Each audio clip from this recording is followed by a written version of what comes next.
Bismillahir Rahmanir Rahim. We stated that the human being is a product of the fusion of the spirit and the body. As Allah subhanahu wa ta'ala says, وَإِذَا نَفَخْتُ فِيهِ مِنْ رُوحِي فَقَعُوا لَهُ سَاجِدِينَ. Now in terms of us, the humans, the progeny of Adam, this process occurs within the womb of the mothers.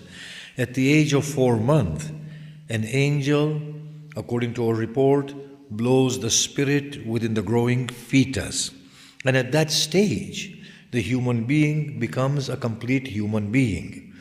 It is at that point then that there is this dormant awakening of the human being without them realizing, a state of sleep within the growing fetus. When we come out into the world and we begin to open ourselves to ourselves, we begin to realize that I am, and of course it's a very sophisticated proposition, I am, which we realize much after, but that is the fusion or the blowing of the spirit within the fetus that causes the emergence of the human soul within the rest of us, as opposed to Adam, in whom the spirit was blown after his full body was constructed. Now, think of it in this way, that the matter has all these tendencies to preserve itself.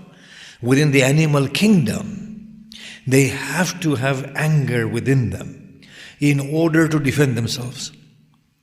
They have to have this appetite to procreate in order to ensure the survival of their species.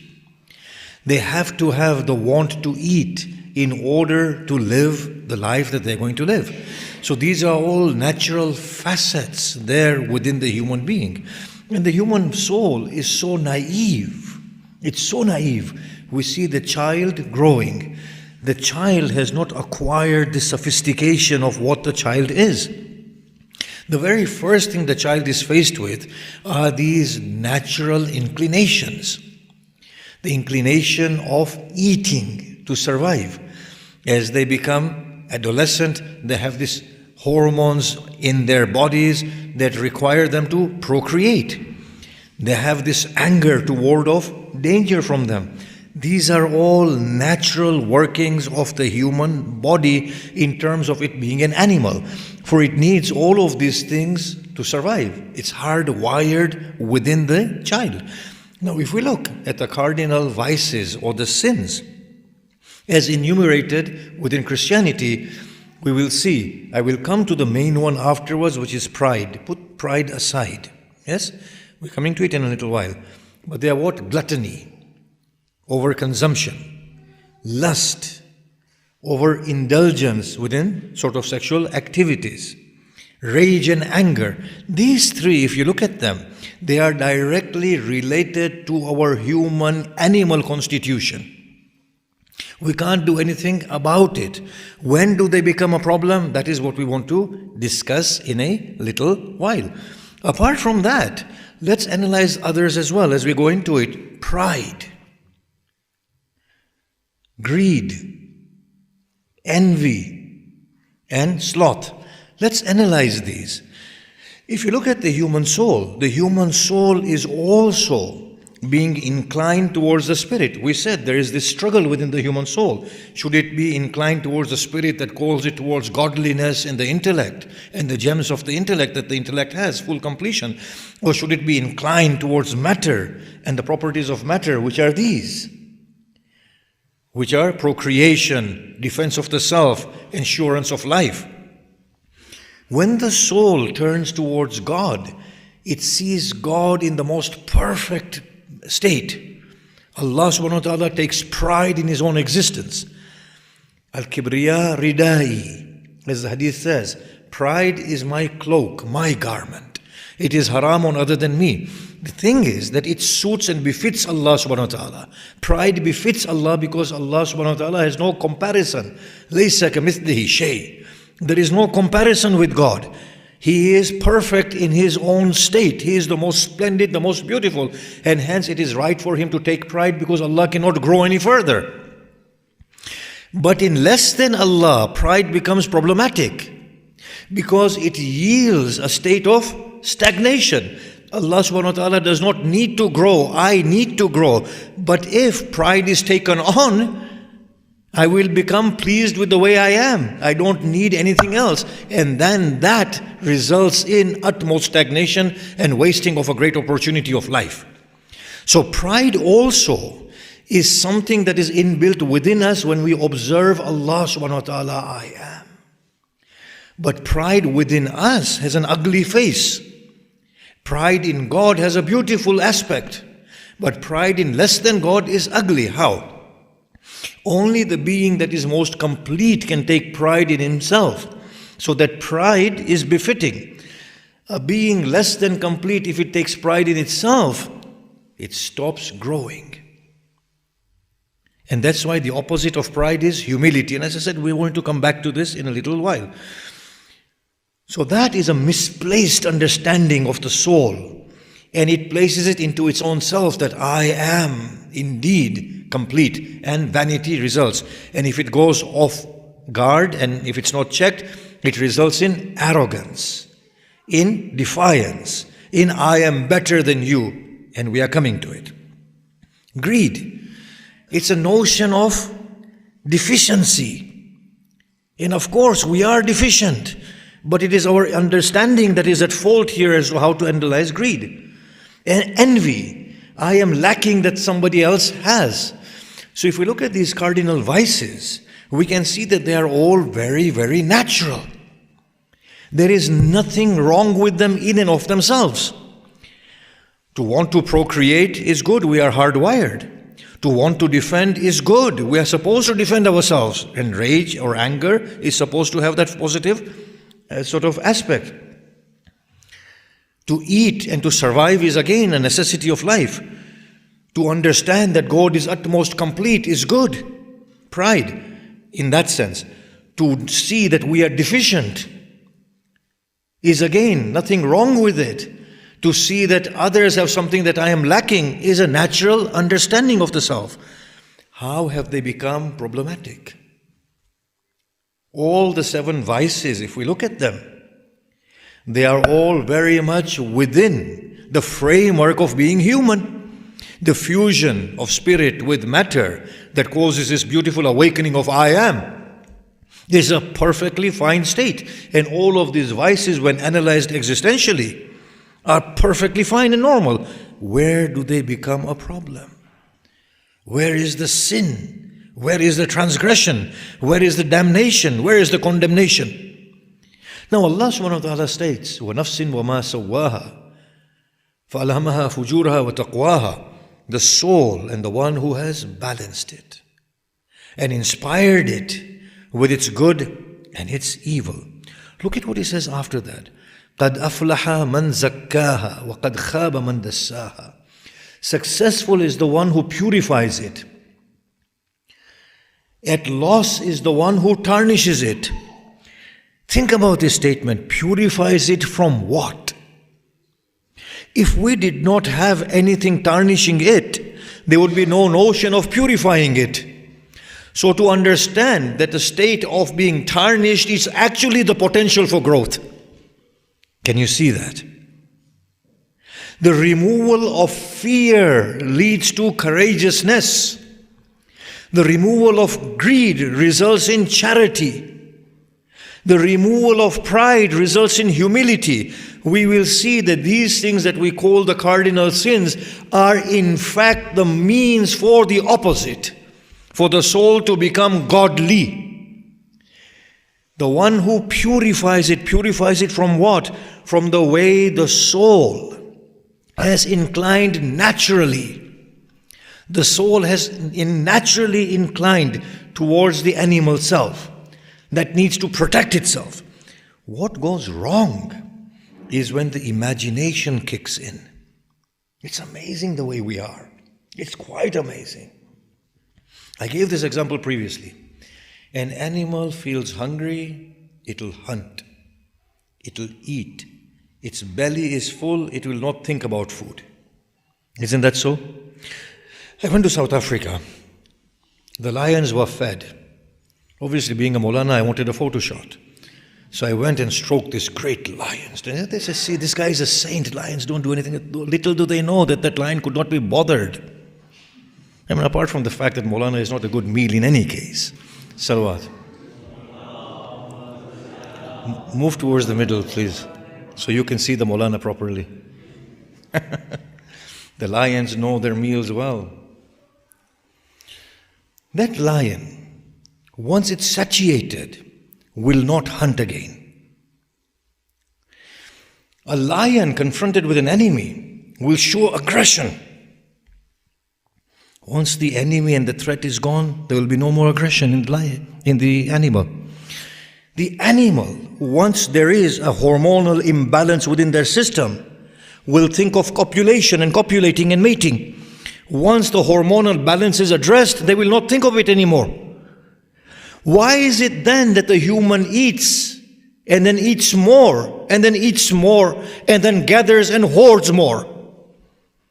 Why is it that the human defends himself, then creates weapons for future anticipation of further wars? Why is it that did I say woman or man? Did I say woman? Salawat.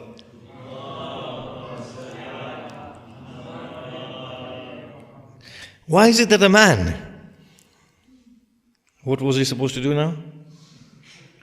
In any case, why is a human being so excessive? We have this thing known as imagination. We eat. We love food because of the taste buds as well.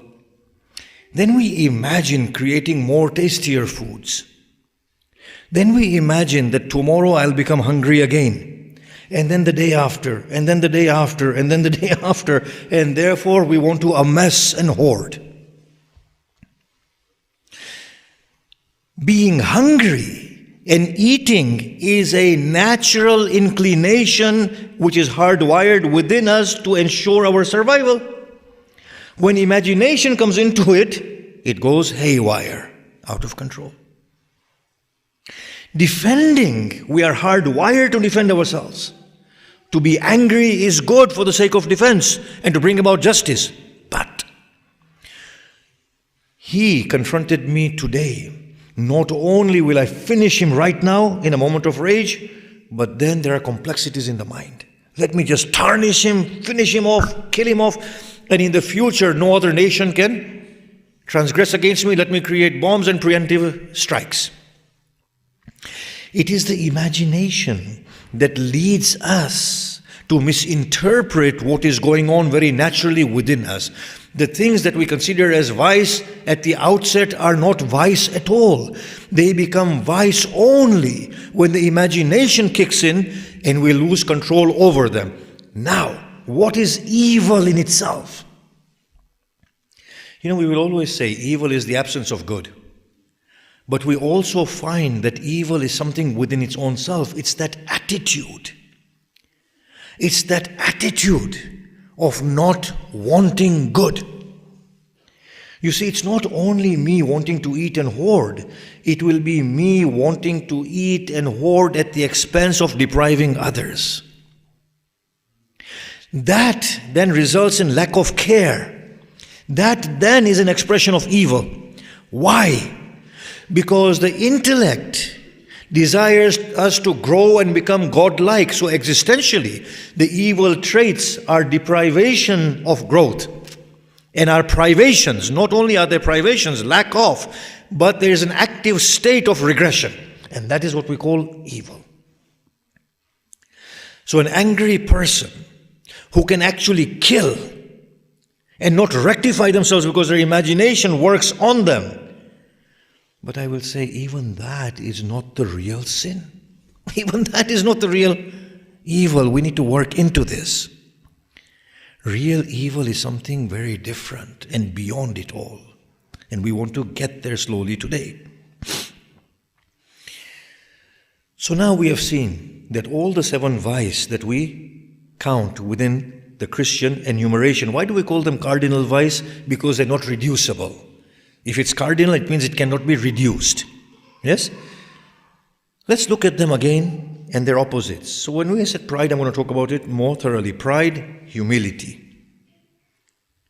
Lust becomes uncontrollable, leads to promiscuity. Its opposite is chastity. You'll see this is the quality of the intellect.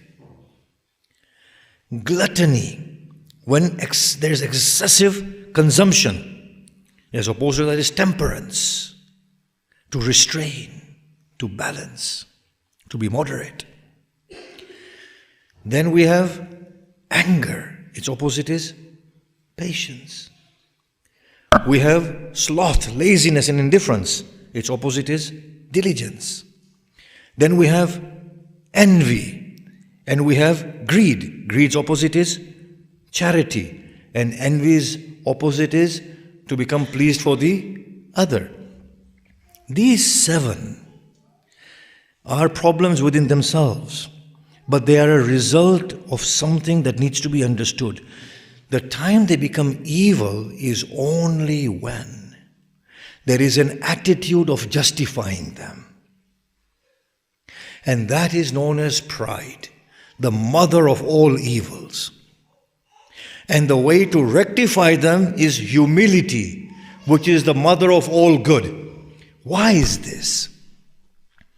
Humility is a state of acceptance of wrong, of being able to assess things as they are. Humility, and we will talk about this at length afterwards, humility is to prepare the ground for it to become fertile and yield. Pride is a state of us becoming stifled when we justify ourselves and we become arrogant. Now look at these 2 examples. Iblis disobeys Allah. Adam disobeys Allah. In terms of disobedience, both have disobeyed Allah. In terms of sin, both have suffered. Yes? Adam disobeyed. It was a sin. If it wasn't a sin, Adam would not have suffered. Existentially, Adam falls. Ahbatu. Descend. The lofty stature that Adam had was lost by Adam. Yes? Both of them suffer. But what is the real problem? The real problem is what comes in after the act of disobedience. The state of acceptance of the wrong and the state of justification of the wrong. You see, Iblis immediately points a finger of blame at God. You are the one who deceived me. I am quite justified in what I have done. Instead of taking proper ownership of the wrong, and that here is something that needs to be addressed, Iblis justifies it. That is the state of pride. It leads Iblis to arrogance. I am better than he is. And to a state of defiance. Even if I'm going to go to hell, I will take them all to hell with me. But I will not humble myself at this point. Whereas Adam, on the other hand, humbles himself. He says, "Oh Lord, I have done wrong." Now the other analysis that is most befitting for us. Oh, by the way, so the real evil and the real sin is what? That state of pride accompanying that tendency. That is the real sin. So the tendency in itself is problematic when it's unchecked, but justification through pride is the real problem. Now, the other thing that we need to understand is the way Adam viewed his mistake or his sin. Allah says, Asa Adam Rabbahu. Adam was disobedient to his God. That's what the Quran says. So Adam, he looks at his act. He humbles himself and he actually thanks Allah by saying to Allah that, "Oh Lord, you placed that thing there for it to reveal to me my inner inadequacy." So he uses that in such a positive way through humility that mistake of Adam and disobedience of Adam causes him to become a messenger of God and the prophet of God. And you see this in the Quran, that when great men make mistakes, immediately they humble themselves And after humbling themselves, Allah subhanahu wa ta'ala raises them a status. So when we look at these cardinal vices and sins, we will see actually they are things that can be remedied. There is nothing like absolute evil. You can have something that is very, very evil, like the pride of Iblis and the pride that goes on in all of us. But there is no such thing as absolute evil. It cannot be. God has created. Existence is good.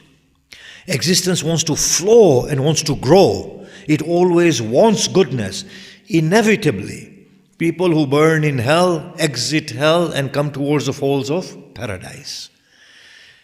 With this understanding, we will know that no matter how a person may feel about themselves in terms of their state as being sinful, all of them have the greatest potential of growth. So now we revisit that verse that we started off with.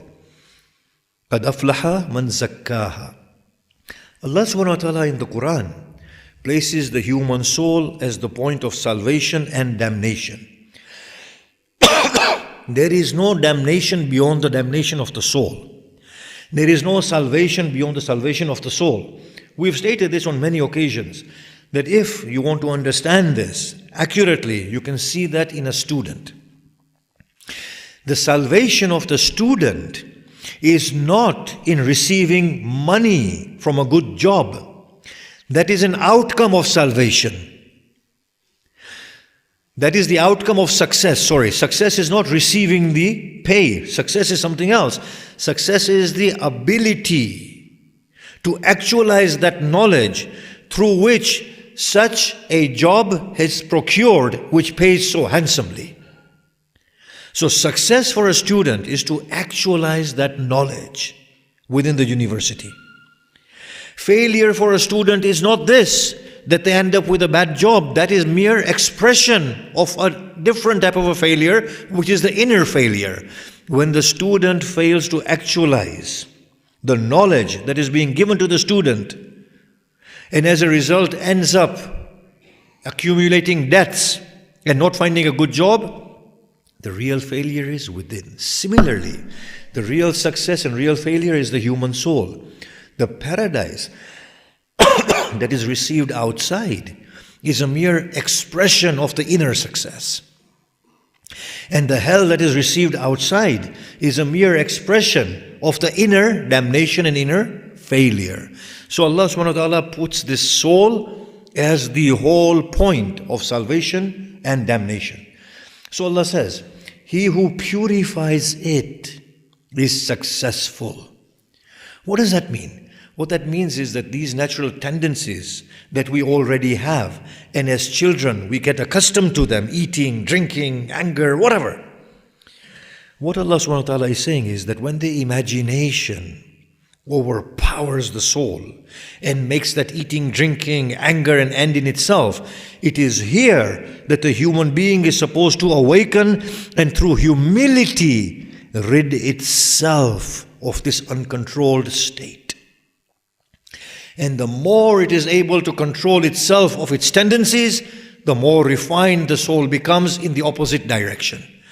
So the pull of the intellect only comes through the opportunity of ignorance. But that is only possible when we are able to understand what is going on within us. When we can actually understand acutely what is going on within us. Today, all we want to say is that we need to address the two facets of pride and humility. Pride, when accompanied with these tendencies, is the surest damnation. When there is humility of acceptance, it can provide these very vices to be the greatest means for the actualization of the soul and salvation. Now, for anybody or all of us who encounter these stages, we need to be very sympathetic with ourselves. You see, the religious people, they make us feel bad about ourselves, don't they? Yeah, and you're looking at me and thinking, well, he is a religious person. So religious people say, look, we are so bad people. We are this, we are that, we are horrible, and all of those things, right? We lose confidence within ourselves. It's a student or a young child saying to himself, I'm so bad, I'm good for nothing. The parent wants to kick that child. Of course, kicking is not allowed, right? It's a manner of speaking. We used to get kicked back in the day, by the way. And when I say to the child, what's wrong with you? Stand up and do something for a change. How can you be so negative about yourself? Not only are you useless, but you're causing me grief. This is what Allah says to the human beings. But I'm telling you, I'm here. I'm going to forgive you. Make an attempt. I'm here for you. It's like a student saying to the teacher, I failed once, I'm going to fail again. There's no point in trying. The failure of the student results in the failure of the teacher. Can you see that? This religious notion of piety is a full failure. That you are good for nothing, you're not good for this, you're not good for that, you're not good for that. Oh Allah, I'm a waste of time. Why are you giving me this life to waste even more? Think about it. At that point, everybody should wish for death. Look, oh Allah, I'm a waste of time, I'm a bad person. The more I live, the worse it will get. Just take me now and spare me the eternal damnation. At least the fire will touch me for a few years. If you let me live for 100 years, the fire will be all consuming and will be everlasting. Think about this. This is the attitude that is drilled within our heads from religion, which is totally inconsistent with the way our existence is. Which is totally inconsistent with the way the Prophet saw his community. The Prophet said, I dislike your evil, I am in love with you. The physician says, loving you wants me to rid your body of the cancer because I want you to live. I want to take that thing out of you. Isn't that the attitude that God has vested us with? That's the way it's supposed to be. Not for people to give up and to think that they are useless and waste of time. They should see this as a great opportunity. Now the reason why we fail is because we don't have acute and proper understanding of the situation. You see, I feel I am evil. Instead of thinking that I have inclination towards eating a lot of food. There's a big difference. I feel I'm an angry monster. Instead of thinking that I have this uncontrolled inclination towards anger, but that's not me. If we can just make that disconnect between ourselves and what is happening within us, then we will have a better perspective. So instead of being parents to our children, if we can become parents to ourselves as well, we will understand things far better. Some people are just very miserable. Some people are just very angry and they just cannot come out of it. Why? Because they're fooling themselves into thinking, I am anger, I am misery. You are not anger, you're not misery, it's your hormones that have gone crazy inside you. It's your imagination that you can't control, but it's not you. If you were all of those things, then why would God persevere with you? Why would He send prophets? Why would He say, do tawbah? Why would He put rectification there? Why would He say, if you don't get forgiven in this world, I'll forgive you in the next one, in your grave and in your barzakh, but I will punish you to forgive you? Why would He say that? So the first thing we need to understand is this, that there is a distance between me and myself that I consider as me. Now, when a person, according to another sort of psychoanalysis, a person who is suffering from pride, they say actually if you look at the person who is boastful and analyze it carefully, this is not the pride that Shaitan displayed, but although even Shaitan belongs in this category, and you feel sorry for him at times. Iblis, Lanatullah alayhi, I better say that as well. A person who is boastful and, they are trying to assert their own existence. They need to prove that I am worthy. Look at me. A person, they say, who overindulges in eating feels emotional deprivation from within. Because emotionally they're not satisfied. They feel they eat and they eat and they eat to satisfy that thing. In fact, analyze this way, the addictions that we have are actually yearnings for God that are misplaced. People want that inner completion. We are in a state of lack, but we're not analyzing that lack. The soul wants that godly self, but it is yearning for that godly self within matter. That is how it's misplacing itself. A person who is lustful, they are deprived of proper connection and bonding and love. Think of it in that way. A person who is greedy is suffering because they feel deprived from within. You know, our first, forget about forgiving ourselves, we can't forgive anybody, can we? He is such a greedy person. Look at him. May God curse him and raise him in hell. The poor guy is already in hell. The greedy person is in hell despite being in this world. They're just wanting more and more. Their name goes, their prestige goes, nobody likes them, everybody hates them, but nobody realizes that the poor guy has a psychological condition. He doesn't understand the feeling of being deprived from within. Envy. Why should he have what I don't have? It's because they're feeling very, very incomplete from within themselves.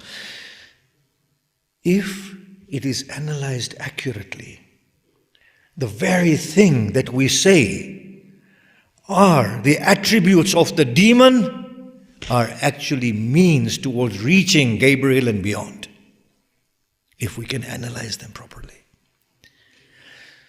So for the first and foremost, we need to detach ourselves from ourselves. We need to start forgiving ourselves and saying that, you know what, you've been caught up in a crazy body. Your body is angry, you're not angry. Your body craves food, you're not somebody who's greedy. Your body is lustful, you're somebody who needs emotional satiation. You need a proper emotional connection. But that requires us to be acutely aware of what is going on within us. And it needs us to be very, very humble. Once we can do that with ourselves, then we can do that with the world beyond ourselves. The hadith says that Imam Ali Salamullah alayhi came from a battle. And the Blessed Prophet sallallahu alaihi wasallam glanced upon his beautiful face. And he said, "O Ali, if I were to sing your praise, I fear these people will take the dust and apply it into their dust from your feet and apply it into their eyes in reverence of you." But he said, "O Ali, all the enemies of God that you have killed, had one of them been brought to the way of Allah, that would have been more pleasing to Allah than all the good deeds that are committed on the face of this earth." Imagine. Imagine. And the most beautiful souls that have come upon the face of this earth have been souls who have remedied souls. People of God are people who see beauty in others and opportunities. Hussein Salamullah alayhi was seen crying on the day of Ashura. They said, "Why do you weep so?" He said, "At the fate of those who advance to put me to death. But they are the enemies of God.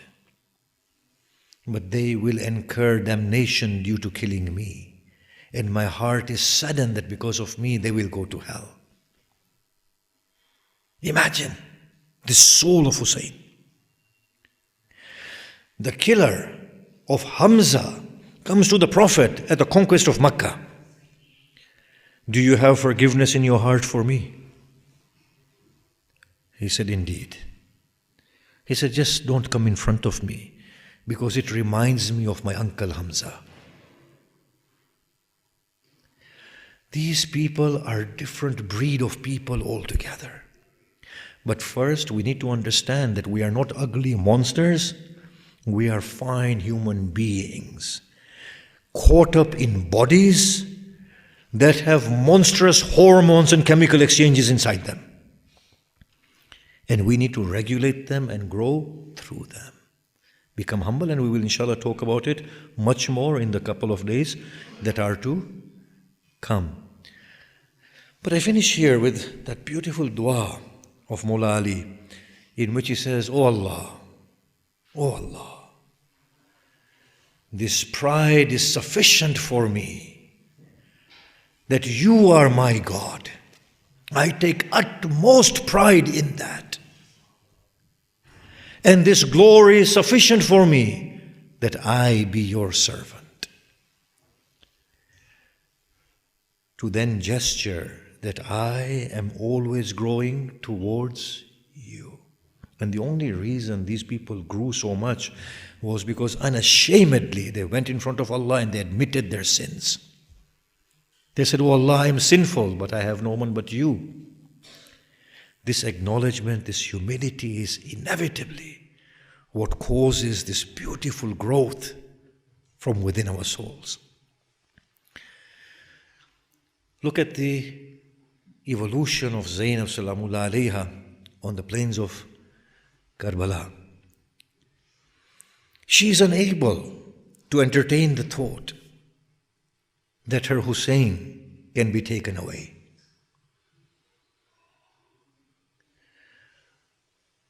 She comes to Imam Hussein.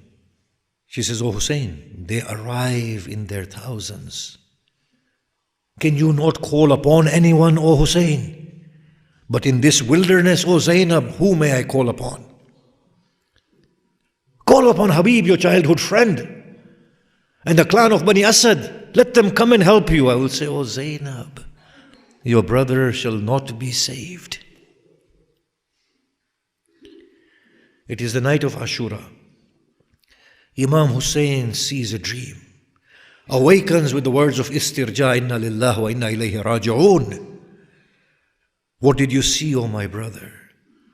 I saw a pack of dogs attacking me, and one most fierce was devouring me. What does it mean? Your brother shall be no longer after daybreak. In grief she faints. She is unable to withstand. The day of Ashura comes. Oh, and Muhammad, why do you spare your lives? Is it more dear that you live to yourselves than my brother Hussein? Go and give yourselves for Hussein. She runs to the body of Akbar, lest my brother sees him and loses his soul. She says, Oh brother, come to me time and again from the battlefield, so I know that you are still alive. The Maqtal records that time and again Hussein would come to the tent and cry out, La hawla wa la quwwata illa billah, so that Zainab would know that Hussein is still alive. He does not come. She runs to the hill. She cries out, Isn't there anyone who will save Abu Abdullah? This is Zainab, in the love of her brother, weakened and unable to accept. On the 11th, her hands are tied like a captive. She is upon the back of a naked camel, being taken from whence the bodies lay. Kulthum looks at the body of Hussein from afar. Inadvertently, she turns her head towards Medina, wa Jaddah. The angels salute you.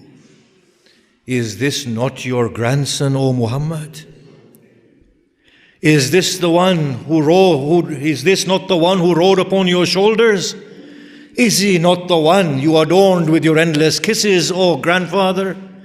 Come and see how he lies upon the plains, casted like a body, without a head, and a chest trampled upon, and hands cut from the body. As they arrive at the body, Zainab does not wait for anybody to assist her. She falls upon the body of Hussein. And the first thing she does is, she composes herself, looks towards the skies, and says, "Oh Allah, accept this offering from us." ألا لعنة الله على القوم الظالمين وسيعلم الذين ظلموا أي منقلب ينقلبون